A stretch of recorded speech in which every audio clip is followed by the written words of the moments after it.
I'm old enough to remember, and I'm sure you guys are too. There was something that happened near the end of the Obama administration. There were hostages or prisoners, whatever have you, in Iran, and they got traded for pallets of cash in the middle of the night. I feel like I brought this up not that long ago. But that was something that happened that barely got any media coverage on it because, of course, if you guys also remember, during the Obama administration, everybody was clamoring at the great biracial president's nutsack to just make sure that all of his coverage was sterling and everybody would stand and clap at the end of his teleprompter speeches. And that's why when this story came out, I think either earlier today or last night when I seen it, the original headline was Iran claims that there's a prisoner deal and they were going to be negotiating with the UK and the US based on the amount of prisoners that they have in order for an exchange of money. Then that story came back to mind because obviously it wasn't that long ago. It was in the past 10 years, of course. And then it just seemed likely. It just seemed like something that they could extort, and there wasn't any sort of concrete information as to why the Iranians were detaining certain people. They said that they're criminals, but what's a crime in Iran is significantly different than anywhere in the free world. So could there be some shady backroom deals going on, especially with Biden talking about trying to get back into the Iranian nuclear deal with them? Yeah, I could see that happening. But then, of course, the AP, the paper of record, the guys who have everything on lockdown, just like the New York Times, they've said, aha, the U.S. denies those Iranian claims of a prisoner deal, and the UK, exactly the same thing. There's nothing to see here. Don't mind that pallet, that green pallet with a couple of wafting 20s and hundreds off the top. Don't mind that one. That's just a prop. We're filming a movie. And then that man coming off the back of the cargo plane with the bag over his head and in chains. No, that's just a part of the script. Nothing to see here. Let's briefly go over this before we get into the meat and potatoes. The United States and Iran are in active talks over the release of prisoners. A person familiar with the discussion said Sunday as Washington denied a report by Iranian state-run television that deals had been struck. Okay, immediately. Okay, what does the headline say? U.S. denies Iran claims a prisoner deal. The United States and Iran are in active talks over the release of prisoners. Oh my fucking God. Can you believe this? Can you believe this? Okay? This is what happens when people come in and either they try to tear you down with facts and logic. Aha, I read a bunch of headlines and I know everything about all the topics. And the AP within the first few fucking words ends up debunking their headline. Let's continue at least a little bit before this gets monotonous. Prisoners swaps between the U.S. and Iran are not uncommon. We don't negotiate with terrorists. And both countries in recent years have routinely sought the release of detainees. But any movement between the two countries is particularly sensitive as the Biden administration looks to restart nuclear talks. A 2015 atomic accord between the nations included prisoner exchanges. Yes, and lots and lots and lots of money.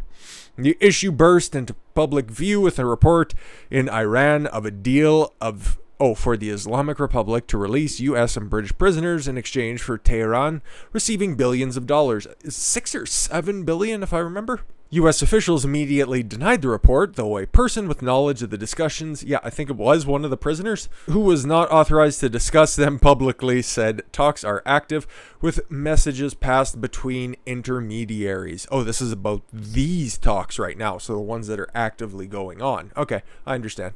It wasn't immediately clear if the report represented a move by the hardliners running the Iranian broadcaster to disrupt negotiations with the West amid the talks of Vienna on Tehran's tattered nuclear deal, as it should be. Even after initial American denial, an anchor woman on Iranian state television, their CNN equivalent, still repeated the announcement. Some sources say 4 Iranian prisoners are to be released and $7 billion are to be received by Iran in exchange for releasing 4 American spies. Our sources in 2012 have noted, the anchorwoman said. She described the claimed deal was coming due to congressional pressure on President Joe Biden and his urgent need to show progress made in the Iran case. It sounds like this probably isn't terribly far off, but at the same time, okay, it's the Associated Press, so take that with a grain of salt. And then they have an anonymous source that is close to the situation. So is it a guy that's in the room, or somebody who brought in coffee, or the fucking Uber Eats driver? Like, what are we talking about here? Again, not terribly confirmed, but enough so that they continue to run with it. But what does that mean in today's day and age? Take everything with an eye of skepticism firmly pointed. State TV did not identify the Iranians that Tehran sought to be freed. Oh, well, totally debunked then, of course. The State Department spokesperson, Ned Price, that sounds like a fake name, immediately denied the Iranian state TV report. Reports that a prisoner swap deal has been reached are not true. We're just still in negotiations. We have said we always raise the cases of Americans detained or missing in Iran. We will not stop until we are able to reunite them with their families. Biden's chief of staff, Ron Klain, told CBS's Face the Nation that unfortunately the report is untrue.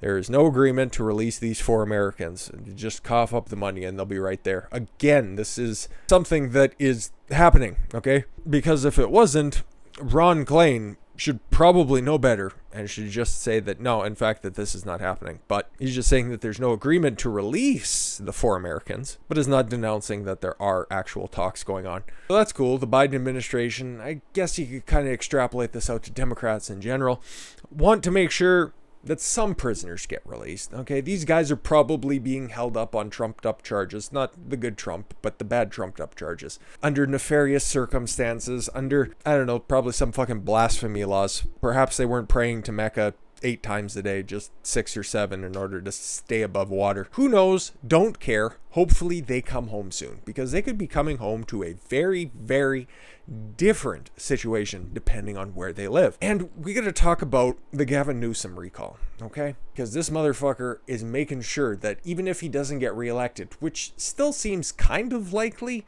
I don't know really. It's tough to say at this point because it's not happening until at least the end of the year. Somewhere around mid-November should be the election, and after the Democrats get done fortifying everything, could he still be there in Sacramento? Probably, maybe. I think it's a stronger than not chance, but at the same time, there are reasons that Gavin Newsom is being recalled, okay? And Crowder responded to some moron, okay? And it works well for my transition into the next statement, so we will read this, of course. Here is the quoted tweet. Here's my confusion. I live in California. Already, your opinion is immediately invalidated, which currently has a COVID positivity rate of 1.2%, and people want to recall Newsom. Not me. Probably because, what, you're attracted to Patrick Bateman with AIDS? Florida currently has a positivity rate of 5.87. Percentage people per 1,000? What are we talking? And DeSantis is opening everything up without no restrictions, and Floridians are celebrating. Make it make sense. Listen, retard. Like Crowder says, maybe, as it relates to free people, the COVID positivity rate is not the only number that matters. Yeah, exactly. And this isn't all about recalling Gavin Newsom when it comes to his handling of the coronavirus. He is just a really bad governor. And what he's doing on his way out, potentially, is not good. There's no way to justify it either. California releasing 63,000 violent felons. This is not a test. This is not a joke. This is something that is actually happening. Back into the streets in an effort to create safer prisons. So you... This sounds like a Mad TV sketch, for fuck's sakes. Honestly, we need to create safer prisons where, all the violent felons are. So we need to release them back onto the streets because, I don't know, there's more space for them to roam. Unfucking believable, dude. California, man. I know people from California. I like people from California. I just don't know what happened. California is set to release 63,000 inmates convicted of violent crimes in an effort to create safer prisons. I guess when something is just so this absurd, you don't have to worry about the public relations nightmare of saying you want to create safer prisons because people will just be, I guess, kind of shocked into silence based on the stupid position that this is. The goal is to increase incentives for the incarcerated population to practice good behavior and follow the rules while serving their time and participate in rehabilitative and educational programs, which will lead to safer prisons. Some dumb bitch, the State Office of Administrative Law spokesperson, said in a statement about the mass release of prisoners in the Golden State.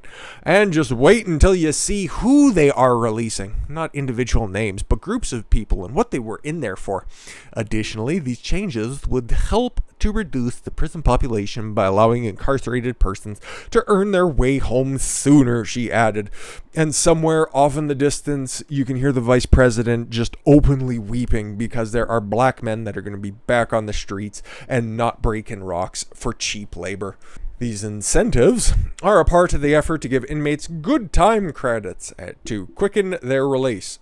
Okay, they're going to be released back out there, and you expect them to just go out there and do good things, even though you're trying to, I don't know, depopulate your prisons? How about make like Biden down there at the border and just create additional facilities to keep your prisoners? I don't know, just an idea. Of those who are set to be released, nearly 20,000 are serving life sentences. So, okay, if you get put away for a life sentence, you get to go out on good behavior? I don't know. I don't get it. Another 10,000 inmates were convicted of, or for serious nonviolent offenses, who have served half their initial sentence. Okay, nonviolent, I could understand this a little bit more. I'm still, on the whole, not for this whatsoever. You did the crime, now do the time. I know, it sounds like a Sesame Street rhyme, but it makes sense. Because prisons, okay? They're supposed to be for reformation. They're supposed to be for creating productive people to put back into society.